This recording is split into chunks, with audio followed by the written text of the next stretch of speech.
Hello everyone, मेरा नाम है हर्षित। स्वागत है आपका हर्षित की पढ़ाई में। आज के इस वीडियो में आपको देने वाला हूँ last 5 days strategy for physics board exam 2024। Yes, जो आपको गैप्स मिले हैं फिजिक्स के एग्जाम के लिए वो टोटल 5 डेज हैं।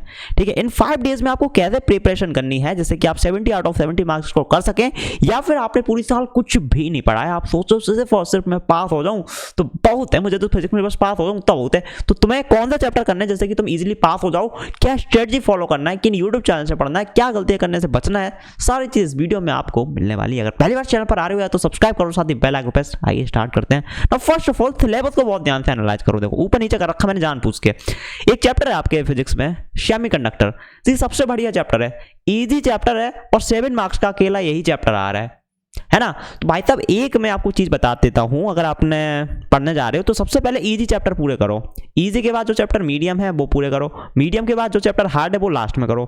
इसलिए बोल रहा हूं क्योंकि अगर स्टार्टिंग में ही हार्ड चैप्टर करने बैठ गए, समझ में नहीं आया, डिमोटिवेट हो जाओगे, मेरे को तो समझ में ही नहीं आ रहा, बहुत हार्ड है फिजिक्स, कॉन्फिडेंस चाहिए जी, कॉन्फिडेंस। तो स्टार्टिंग में इजी चैप्टर करो, जैसे कि लगे कि हाँ भाई साहब पहले दिन मैंने 4 चैप्टर कवर कर लिए फिजिक्स के, यस। और अगर पहले दिन हार्ड चैप्टर में घुस गए, पता चला एक चैप्टर भी पूरा नहीं कर पाए, डिमोटिवेट हो गए, यार फिजिक्स बहुत मुश्किल है, तो पहले इजी चैप्टर करो। इसलिए बोल रहा हूँ सेमीकंडक्टर ये जो चैप्टर है ना, ये बहुत इजी है, हर स्टूडेंट के लिए ये इजी होगा। 7 मार्क्स का आ रहा है, इसको निपटा दो। उसके बाद देखो अपनी अपनी इच्छा है भाई साहब, कुछ लोगों को कुछ चैप्टर अच्छे लगते हैं, कुछ को कुछ अच्छे लगते हैं, ठीक है, तो बताऊंगा, डोंट वरी। एक चैप्टर है electromagnetic waves, ray optics and optical instrument and wave optics. अब ये भाई साहब इलेक्ट्रोमैग्नेटिक वेव तो क्या छोटा है, लेकिन ray optics, optical instrument and wave optics ये जो चैप्टर है तो ये भाई साहब थोड़े से बड़े चैप्टर है। जैसे कि रे ऑप्टिक्स है आपका, इसमें वही भाई साहब इमेज वगैरह कैसे फॉर्म होती है, क्या होती है, वो सब कुछ आपको करने, न्यूमेरिकल्स भी मिलेंगे आपको, बहुत सारे डायग्राम्स भी मिलेंगे, क्लास 10 के बहुत सारे कॉन्सेप्ट यूज हो रहेंगे। लेकिन भाई साहब ये अगर आपने निपटा लिया ना तो 18 नंबर आपके आ जाएंगे, 18 मार्क्स आपके यहाँ से आ जाएंगे, ठीक है। उसके जस्ट ऊपर आपको चैप्टर मिलेंगे dual nature of radiation and matter, atoms and nucleus, ये थोड़े छोटे छोटे चैप्टर हैं, इजीली हो जाएंगे। ये टोटल 12 मार्क्स का आ रहा है। देखो दोस्त, अगर तुम्हें सिर्फ और सिर्फ फिजिक्स के अंदर पास होना ना तो तुम इतने चैप्टर कर लो जी, इतने चैप्टर कर लो। इतना अगर चैप्टर कर लिया ना तो तुम ये मान के चलो तुम्हारे टोटल 37 मार्क्स की तुम तैयारी करके जा रहे हो। और पास होने के लिए कितने नंबर चाहिए, पास होने के लिए कितने मार्क्स चाहिए तुम्हें, कम से कम 23 मार्क्स चाहिए। कितने चाहिए जी, 23। 37 मार्क्स का कंप्लीट करके जाओगे ना अगर, 23 तो यूं चुटकियों में आ जाएंगे। और प्रैक्टिकल होता है 30 नंबर का, समझ रहे हो, तो क्या ही दिक्कत है, फिर प्रैक्टिकल में तो पास हो ही जाते हो। खैर ठीक है, ओवरऑल सेमीकंडक्टर चैप्टर हो गया आपका, ये इजी है, ये सबसे पहले कर लेना। बाकी देख लेना, ये चैप्टर भी इजी है, इलेक्ट्रोमैग्नेटिक वेव्स हो गया, रे ऑप्टिक्स हो गया, ज़्यादा मुश्किल नहीं है, थोड़ा टाइम लगेगा बट हो जाएगा। उसके बाद आपके इलेक्ट्रिक चार्जेस एंड फील्ड्स, ये सब चैप्टर हैं आपके, करंट इलेक्ट्रिसिटी, ये 16 नंबर के आ रहे हैं। मूविंग चार्जेस एंड मैग्नेटिज्म, ये आपके आ रहे हैं 17 मार्क्स के। देखो जिनको 100 मार्क्स चाहिए, पूरे चाहिए, वो तो सब पढ़ेंगे। जिन्हें सिर्फ पास होना ना, या तो ये इतने चैप्टर तुम निपटा लो या फिर ये इतने निपटा लो तुम। ये भी टोटल 33 मार्क्स के आ रहे हैं जितने ये यहाँ पे चैप्टर मैंने लिखे हुए हैं, ठीक है, पास हो जाओगे इजीली, कोई बड़ी चीज़ नहीं है। नाउ स्ट्रेटजी क्या फॉलो करना है वो ध्यान से सुनना जी। सबसे पहले तो इंपॉर्टेंट टॉपिक्स की लिस्ट बना लो जी। आप जो भी चैप्टर कवर करने वाले हैं, अगर पूरा करना है तो सभी के, लेकिन अगर उससे पास होना है तो उतने चैप्टर का लिस्ट बनाओ जो कंप्लीट करना है। उन चैप्टर के चैप्टर वाइज इंपॉर्टेंट टॉपिक्स की लिस्ट बनाओ जी। क्या बनाओ, इंपॉर्टेंट टॉपिक्स की लिस्ट। कहाँ से मिलेगी, अरे यूट्यूब पे सर्च कर लेना, class 12 physics important topics for 2024, बहुत सारे टीचर्स ने वीडियो बनाई हुई है, उनकी लिस्ट बना लो जी। यही चैप्टर इंपॉर्टेंट है, बना लोगे जी, हाँ जी बना लोगे। अब वो जो इंपॉर्टेंट टॉपिक्स हैं, ठीक है, उनका मतलब जो इंपॉर्टेंट टॉपिक्स हैं वो आपके दिमाग में होने चाहिए, पढ़ लो एक बार, ये इंपॉर्टेंट। अच्छा फिर क्या करना है आपको, वन शॉट लेक्चर देखो, जौन सा भी चैप्टर पढ़ रहे हो वन शॉट देखना जी, समय कम है हमारे पास, तो वन शॉट देखो प्लस साथ में नोट्स बना लो। एक पॉसिबल नोट्स का प्रिंट आउट भी निकलवा सकते हो, बट साथ ही साथ नोट्स बनाते जाओ। लेकिन जब वन शॉट लेक्चर आप देख रहे हो, किस चैनल से देखना है वो भी बताऊंगा, तो दिमाग में इंपॉर्टेंट टॉपिक्स जरूर होने चाहिए आपके। जैसे आप रे ऑप्टिक्स पढ़ने जा रहे हो, ठीक है, तो रे ऑप्टिक्स में जितने भी इंपॉर्टेंट टॉपिक्स हैं वो आपके दिमाग में होने चाहिए कि रे ऑप्टिक्स में ये वाले टॉपिक सबसे ज्यादा इंपॉर्टेंट है, क्योंकि तुमने लिस्ट बनाई हो तो तुम्हें पता होने चाहिए, ठीक है। तो जब वन शॉट देख रहे हो, टीचर पढ़ा रहा हो, उस समय इंपॉर्टेंट टॉपिक्स पे स्पेशल अटेंशन रखना, सबसे ज्यादा फोकस देना किस पे, इस जो इंपॉर्टेंट टॉपिक्स हैं, ठीक है। इसलिए बोल रहा हूँ पहले इंपॉर्टेंट टॉपिक्स की लिस्ट बनाओ, क्योंकि क्वेश्चन आपके इंपॉर्टेंट टॉपिक्स से आते हैं ज्यादातर, ठीक है। तो जो वन शॉट देख रहे हो देखो अच्छे से सब पढ़ो, लेकिन इंपॉर्टेंट टॉपिक्स है ना जो, उनको तो छोड़ना ही नहीं है, उनको तो अच्छे से पढ़ना ही पढ़ना है, ठीक है। साथ में नोट्स बना लेना। अब नेक्स्ट बहुत इंपॉर्टेंट है जी, रिवीजन। ये नहीं करोगे ना मेरे भाई कोई फायदा नहीं है इंपॉर्टेंट टॉपिक्स का, चाहे वन शॉट का, चाहे नोट्स का, चाहे पीवाईक्यू का। Revision is very very important. आपने वन शॉट देख लिया, आपने नोट्स बना लिए, कम से कम 5 बार तो उसका रिवीजन कर लेना। भैया 5 बार बहुत ज़्यादा टाइम लग जाएगा। अरे नहीं भाई, पहली बार में ज़्यादा टाइम लगेगा, दूसरी बार में बहुत कम टाइम लगेगा, तीसरी बार में तो यूँ चुटकियों में कर लोगे, चौथी बार में तो अरे हवा हवा में कर लोगे, 5वें में तो बिना नोट्स देखे ही आप रिवीजन कर लोगे। ठीक है, रिवीजन बहुत इंपॉर्टेंट है क्योंकि रिवीजन से ही आपको चीज़ें लर्न होंगी।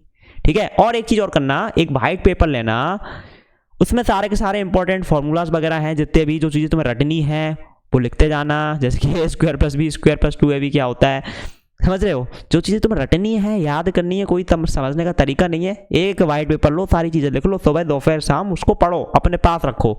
मैंने भी अपने टाइम पे ऐसे ही 2 से 3 दिन के अंदर पूरा फॉर्मूलाज वगैरह याद किए थे सभी सब्जेक्ट के। ठीक है, तो बना ला फॉर्मूला लिस्ट, उसके बाद रिवीजन कर लोगे ना 1 2 3 बार, सारे फॉर्मूलाज दिमाग में आ जाएंगे, चीज़ें समझ में आ जाएंगी। उसके बाद जाओ PYQ की तरफ। PYQ ये बहुत इंपॉर्टेंट है मेरे भाई। देखो एक चीज़ बताता हूँ आपको, आप चाहो तो आप NCERT भी सॉल्व कर सकते हो, लेकिन अगर NCERT सॉल्व कर रहे हो तो साथ में आपको एग्जाम्पलर भी करने की ज़रूरत पड़ेगी, प्लस आपको MCQ भी अलग से करने पड़ेंगे, मतलब काफ़ी सारी चीज़ें। लेकिन अगर मैं आपको बोलूँ एक ऐसी चीज़ जिसमें NCERT के भी सारे इंपॉर्टेंट क्वेश्चन हैं, जिसमें एग्जाम्पलर के भी सारे इंपॉर्टेंट क्वेश्चन हैं, जो पहले पूछे गए वो भी, तो वो PYQ है मेरे भाई। PYQ कर लो जी। ठीक है, और PYQ जो आप करके जाओगे ना, वैसे ही क्वेश्चन आपसे बोर्ड एग्जाम में पूछ जाएंगे। अगर चाहो तो NCERT कर लो, बट समय नहीं है तो PYQ बेस्ट रहता है। मैं 12th में PYQ ही करके गया था, चाहे फिजिक्स हो, चाहे केमिस्ट्री हो, चाहे मैथ्स हो, कोई ऐसा क्वेश्चन नहीं आता बोर्ड में जो PYQ से बाहर आया हो। शर्त इतनी, थोड़ा सा कॉन्सेप्ट वगैरह भी क्लियर होने चाहिए, तो PYQ I think more than enough. ठीक है, इन चीज़ों पे स्पेशल ध्यान देना अगर टाइम मिले, फॉर्मूला, डेरिवेशंस एंड ग्राफ्स। ठीक है, अब जैसे कि आपने पूरा सिलेबस कर लिया केमिस्ट्री वो फिजिक्स का आपने पूरा सिलेबस कर लिया जी। ठीक है, उसमें अब पूरा सिलेबस अब तुमने कर लिया तो यूट्यूब पर एक वीडियो देख लेना जिसमें सारे के सारे डेरिवेशन करवाए गए हों। ठीक है, या सारे इंपॉर्टेंट ग्राफ्स वगैरह हो, एक वीडियो मिलेगा आपको। ठीक है, मैं चैनल बताऊंगा, उन पर आपको मिल जाएगा ये सारी चीज़। ठीक है, और लास्ट में चाहो तो सैम्पल पेपर कर लेना। सैम्पल सी स्ट्रेटजी है दोस्त, इंपॉर्टेंट टॉपिक्स की लिस्ट बनाओ, 1 शॉट देखो, साथ में नोट्स बनाओ, जितने भी इंपॉर्टेंट टॉपिक्स हैं उस पर खास फोकस रखना है, सबसे ज़्यादा उस पर फोकस देना है, और PYQ कर लो, मोर देन इनफ है। और रिवीजन तो भैया कर लो क्योंकि चीज़ें याद होनी चाहिए। नाउ बेस्ट यूट्यूब चैनल कौन से हैं फिजिक्स के लिए जिनसे आपको पढ़ना है? देखो चैनल हर एक बेस्ट है, मैं जितने भी बता रहा हूँ किसी से भी पढ़ लेना। सबसे पहले लिस्ट में मैंने रखा है अभिषेक साहू। ठीक है, फिजिक्स के लिए ही चैनल है भाई साहब। ठीक है, आपको 1 शॉट लेक्चर मिल जाएंगे, 1 2 3 घंटे में पूरा चैप्टर कवर हो जाएगा। आपको टाइम बहुत कम है जी, रिवीजन करना है आपको, 30 मिनट का रिवीजन भी मिल जाएगा आपको chapter wise, previous year question भी मिल जाएंगे। ठीक है, अगर आप जैसे मैंने बताया था कि डेरिवेशंस वगैरह पे स्पेशल ध्यान देना है आपको, है ना, तो डेरिवेशंस मतलब एक वीडियो मिलेगा आपको, एक वीडियो में पूरे फिजिक्स में चैप्टर वाइज हर एक डेरिवेशन आपको मिल जाएगा सिर्फ एक वीडियो में।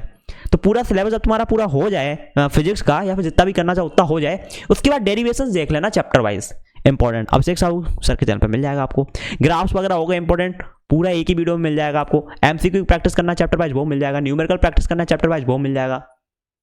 समय की बात है मेरे भाई, समय बिल्कुल नहीं है तो 1 शॉट देख लो जी, और PYQ कर लो, मोर देन इनफ है मेरे भाई। टाइम मिले तो डेरिवेशन ये भी अलग से वीडियो देख सकते हो।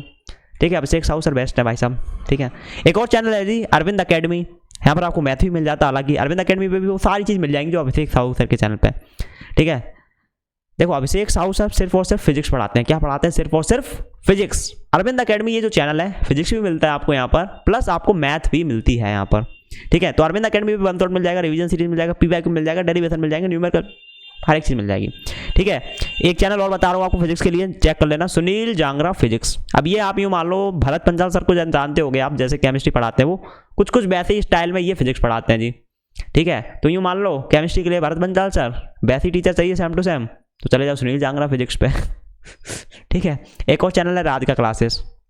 अब Arvind academy and Radhika classes, मुझे ये दोनों चैनल सेम लगते हैं, क्योंकि अरविंद अकेडमी पे भी मैथ मिलता है और फिजिक्स भी मिलता है, सेम राधिका क्लासेस पे भी मैथ भी मिलता है आपको, फिजिक्स भी मिलता है। ठीक है, हालांकि टीचर अलग हैं, तो देख लेना।